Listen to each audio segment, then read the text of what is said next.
Okay, good morning everyone. Morning. So today we will continue our writing clinic sessions. This is our writing clinic session 3.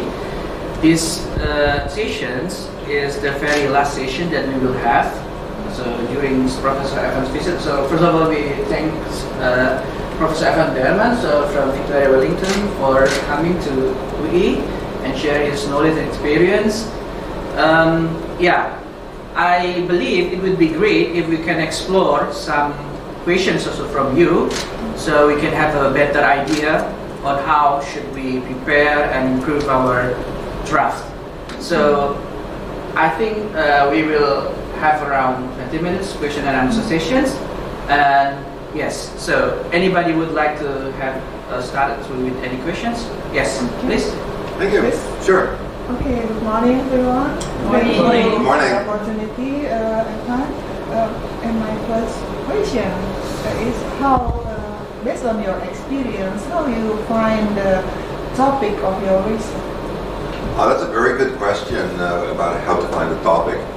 Actually, it's maybe one of the most difficult parts of the entire research process because it's non-technical. In my experience, it usually takes me around 4 months to really find a topic. There's a difference between working in a research area versus the specific topic that you will be doing for the research article that you want to write. Okay. And so when I plan my research, I don't start to do research until I know exactly what article I will be writing 12 months from now. I have a title in mind, I have clear what journal I want to publish in, like so. And the topic then, because it's a science, is about, you have to add to knowledge. So you have to know what has been written in that journal and other journals, and have to think, what is an important topic that we don't have knowledge on? That if we did research, it would be a serious contribution to knowledge 12 months from now, when your manuscript is in fact to be submitted. So finding the topic is really about finding the title, if you will, almost finding the title for the manuscript. You might change the title, of course, but the very specific thing, not the research area, but the very specific focus that you want to contribute to the literature 12 months from now. Which also means that, yes, you have to know what has been written because you will be building on that, but at the same time, there's nothing in the library, unfortunately, that can tell you what your next topic should be. Right? So that's what we try to contribute to the knowledge. That is what I would say. In our field of public management, we're often fortunate to have new practical problems occur. So that could be a source of inspiration for what you might want to write about. But it's not the problem or even the new practice, it's how that practice contributes to knowledge. So sometimes you might have a new practice in Indonesia, but that's not a new practice in the world. That would not be a good topic for publication in an international journal because that knowledge already exists. However, maybe within that broader strategy, there's something specific that has not yet been done. Maybe about multi-level governance, or maybe about something around leadership, or something around integrity, or integrity and performance, or lack thereof, or some anomaly therein, like so. So you have to sometimes go very deep into the practice of what is happening in order to find a topic. That's why it often takes around, I think, me anyway, at least 4 months.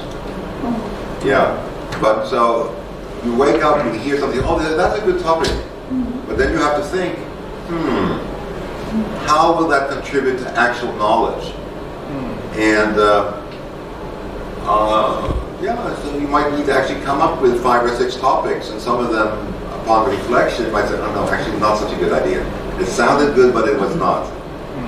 So the job is, I think, to come up with maybe 5 or 6 different topics, and then over a period of, say, 4 months or so, test that. Do I really understand what is a knowledge base? How does this contribute? Are we sure nobody else has written about that? Like so, refine that up to the point that you can really envision this is the title, this is the outline of the manuscript.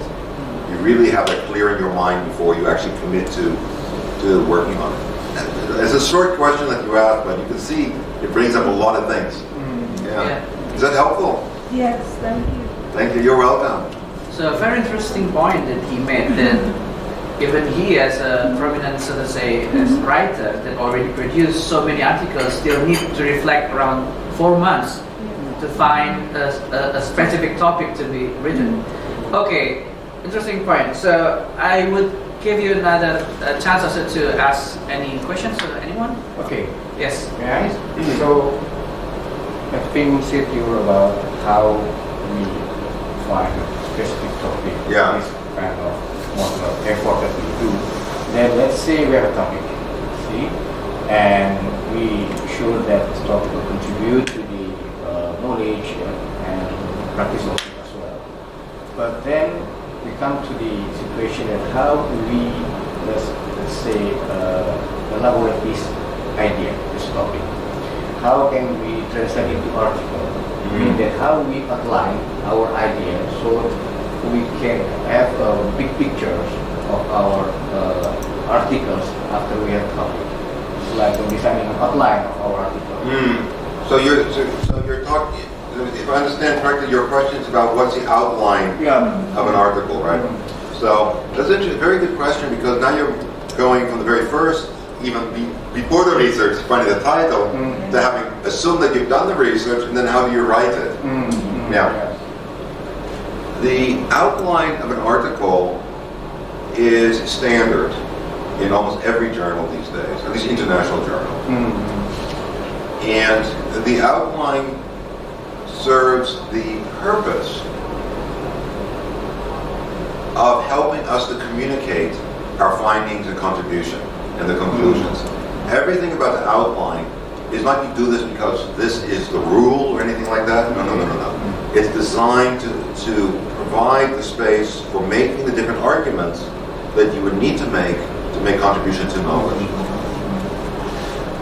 And in fact, the clearer you are about the outline, and even the paragraphs within the outline that you think you will need, the better you will be to design your research, because you know what you later will need to have. The knowledge that you write about doesn't, come because you produced it, right? So if you know what you need to produce, you'll obviously produce it. But there are typically, not typically, always in an international journal, 5 sections, main sections. The first section is the introduction, which follows, first you got a title, often affiliation, abstract, and the first main section is the introduction. The second part is the framework. The third part is the methods. The fourth part is the results, your empirical results, even qualitative, quantitative, doesn't matter, like so. And then the final part is a conclusion and discussion, which has in recent years become important. Now these things actually evolve over time. If you look at articles today versus 20 years ago or 30 years ago, they still have the same outline. But clearly what people do in that space has obviously increased in standards. Standards just go up and like so. And honestly, I think it's become better over time, and it will continue to be better over time. Would you like me to talk a little bit about what is in each of these 5 sections? It's okay. Yeah, just very briefly. The purpose of the introduction is to explain why your topic is necessary. Not from practice anymore. That was 20 years ago. Today, in the International Journal, we focus on why we need it from the perspective of knowledge or theory, rather than from practice. That also has implications that we can talk about later, about how a case setting like New Zealand, America, or Indonesia plays into that. But clearly that is not the focus. The focus is how what we learn from a setting contributes to knowledge. Like so. Yeah. It clearly states the research question, the study question. People want to immediately know what is your main question. It might have some things about how this contributes to broader streams of knowledge. So, like so, it's a little bit. It sounds like the first part of the introduction, but it's a little bit more on packaging. It could have some basic definitions. If you didn't feel that way, we'll go in the framework. They can put it there. And if you did have a case study like Indonesia, optionally these days, you could have a paragraph that starts with like, the empirical setting in Indonesia. Like Indonesia is an appropriate case setting for answering these questions because, and then you give the reason why. And each of those things is one paragraph only. And in English, a paragraph only has four sentences. So you got it so you can see that's a lot of content to cover in a short space. You think it's a lot, but it's not, right? The framework is increasingly more of a framework. It used to be a literature review, but now it's more a framework. So because you have something new to add, right? So you're talking about something that nobody else has spoken about. How should we think about this? It's not what other people have written. Yes, you refer to others as references, but we want to see the creativity. So if you ask me one of the differences, even though sometimes, because things about it's still called something a literature review. In a top journal, the literature review is a framework. It's not a literature review, right? The third part then is the methods, and that's scripted. I mean, that is, you talk about your sample, you talk about your data collection process, whether that's quantitative or qualitative. If it's quantitative, you have a separate section around your constructs, how they build on previous studies. If it's qualitative, something maybe about coding or something like so. The results section increases. It's very interesting. People become more sophisticated with the research, but the results section has become shorter and shorter. In top journals, maybe only 5 paragraphs with 3 tables. Because everything is very clear. Your research question should be clear. Everything is clear. And like if it's quantitative work, hypothesis 1, yay or nay, what's the data, that's it. And instead of spending a lot of time on that, the focus is now on the conclusion, which is now discussion and conclusion. And the discussion part has become increasingly important in the last 5 or 10 years. Now that's where you really argue why your findings are important, how they contribute, what is the implication for other research, what is the implication for practice. So that is what is in each of these sections, and I think I'm trying to also give a sense of how these things change over time. So unless one participant, you have to participate for several years in the process of contributing, so you really know how other people in the world, that you're contributing to other people in the world, right? What their expectations are about what it should be, what makes good. So what makes good today, what makes good 10 years ago is a little bit different today. You're not going to see changes from one year to another. Okay. But over a 10-year period, you see it. And as a researcher, you want to get ahead of the curve. So it's a very easy question that you ask, but again, sorry for a long answer. There's a lot of content there. A lot of the success. So you could do good research, but if you don't have the outline correct and understand what the points, what you need to address in the outline, and do it efficiently, and people can easily understand in simple language, then you may not be successful because you're not communicating what the international audience expects to get. By the way, I would argue that that's such an outline would be good in any language, whether it is a Bahasa or Mongolian or Chinese. I think it just makes sense, right? Yeah. A very good question. Thank you so much. Okay. Sorry for these long answers. I think we still have around 6 minutes for 2 questions. No. Okay. Yes. You mentioned earlier about it's not really, the setting should be shorter and shorter, like Indonesia. So how to make it interesting for the audience or for the reader? Yeah. So we're in Indonesia now. So obviously much of your data, quantitative or qualitative, will come from Indonesia, and it's very normal that people around the world, Indonesia is no different. That people think that something go on, you want to share it with the rest of the world, so you want to talk about Indonesia. But Indonesia is just a setting in which you produce new knowledge. The focus is not on Indonesia. The focus is on what other people can learn about Indonesia and maybe use in their own country. So what they want, nobody can replicate a practice from elsewhere, right? You want to learn about it, but you have to adapt it yourself. So it's not really about Indonesia, it's really about the knowledge of Indonesia. Indonesia is really just a case setting for collecting information. And so the question is, what is it that a reader who knows nothing about Indonesia would have to know in order to better assess the applicability of what you find for global knowledge, be that in Rwanda, America, Germany, China, wherever. And the first thing that people need to know is that Indonesia is a good case setting for talking about what you want to talk about. And that's really the argument that you need to make. Now, beyond that, is there anything that they need to know? Well, your presidential system, is that important for your case setting? Or what, your democracy, is that important for your case setting? A lot of things that are idiosyncratic may actually not be important. In fact, right? So there could be something that is important because it speaks to your specific research questions, your specific hypotheses, specific things. That needs to be identified. So given the little space that you have between arguing that Indonesia is an appropriate case setting and one or two things that might help the reader, that's about it.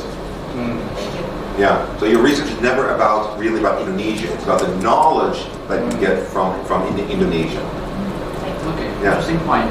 So we still have around 3.5 minutes. So anyone would like to answer? Yes. Yeah, thank you. So after we talk about the topic, outline, also Indonesia, and how to write an impressive abstract, because in abstract we just have maximum 150 or 200 words, right. But we should put all important things of our article in this section. So true. Yeah, so how to write an impressive abstract with this short section? Yeah. And that's a very, very good question, actually, because it goes to another aspect of the article in the writing, which is, in modern world, you only have a short time to get your message across. Like if you're on the news, you might have 20 seconds, right? Even if it's been your lifetime passion, you have 20 seconds to express it. Yeah. And the abstract is a little bit like that. On top of that, it's a second thing that people see. The first thing is the title. And you can also ask the question, how to write a good title? That would have been an equally good question. And the answer is that the abstract and the title need to help immediately be clear for the reader what this is about. To be honest, I'm not very good at writing creative titles. You can look in the journals, and some people are very good at that. I'm not good at that. Nobody's good at everything, so my titles tend to be very boring, but people read it and they know immediately what I'm about. This is not only the research area, but specific topics, like in quantitative terms, they know what is my independent variable, what is my dependent variable. It's clear. So avoid confusion, because the reader is very busy. They need to get what it is. That spills over into the abstract. The abstract is just an elaboration of the title, and certainly one of the purposes of the abstract is to communicate clearly, that's very clearly, what this is about, a little bit more than the title, right? And the goal is to get the reader to want to move on. So people often write, the last thing that they write, you're writing a whole manuscript, then weeks or months writing that. Oh yeah, I forgot the abstract. Okay, write the abstract. No, unfortunately, it's very important. If you have a bad abstract, people may not be interested in reading your manuscript. So the question is, what needs to be in the abstract to tell more than the title, and to get them to continue to want to read? Well, since you're contributing to knowledge, and again, an abstract can only be like 150 to 200 words. Some journals only have 150 words. So that's like 5 sentences. Short sentence. In English, sentences are short. Short, 5 short sentences, not too many commas. Right? Right? You get to the rule is 150 words, not 5 sentences, right? So you're better off writing short sentences because you can express more thoughts. The first is probably about how this contributes to knowledge or what the knowledge need is. So people, the first thing you see is there's a need for something, right? So, oh yeah, I agree with that need. Then people read the second sentence, right? So what did you specifically focus on, like the research question? Then maybe people want to know where the data came from, but maybe in the third sentence, so maybe already start to talk about the conclusions. You may not even need to say where the data came from. Or if you say where the data came from, that could be actually four words. Data were collected in Indonesia. Or data from Indonesia show, right? You don't even need a sentence about that, right? Like so. And then the implications, at the end, the implications of your findings for theory or practice. Because the other readers are likely going to be researchers, and they're in the business of knowledge creation. And so they'll be more interested in what is the implication of your research for their research than they would be in the implication for practice, although some journals in public administration clearly want to see the implication for practice. So what you do in the last sentence really is a function of the journal. And if you asked me 10 years ago, I would say definitely focus on implication for practice, but things are changing, and today I think it's more focusing on knowledge. So, very excellent question. Okay, so thank you very much. So Evan, also for facilitating discussion. So give a round of applause to Evan. So of course, to become a good writer, this session is not sufficient. We need to continuous improvement by writing, by practicing, and so on. And yeah, this is part of our, so to say, continuous effort also to become a good writer. And hopefully our article will be published soon in any decent journal that we like to publish our article. And so these sessions will be the first part of our writing clinic sessions. So within the next sessions, then we will have so to say, a deeper conversation and discussions about a specific draft of article. I believe this is your draft articles, right, Ichan? Yeah. And then, right. so we will have a better idea on how should we improve specifically a draft, and then to discuss step by step more, a bit deeper about the outlines of the articles and the question that you already asked before. So, thank you again also for attending the session, and we will continue after a short break. Thank you very much. So a round of applause for all of us. Thank you.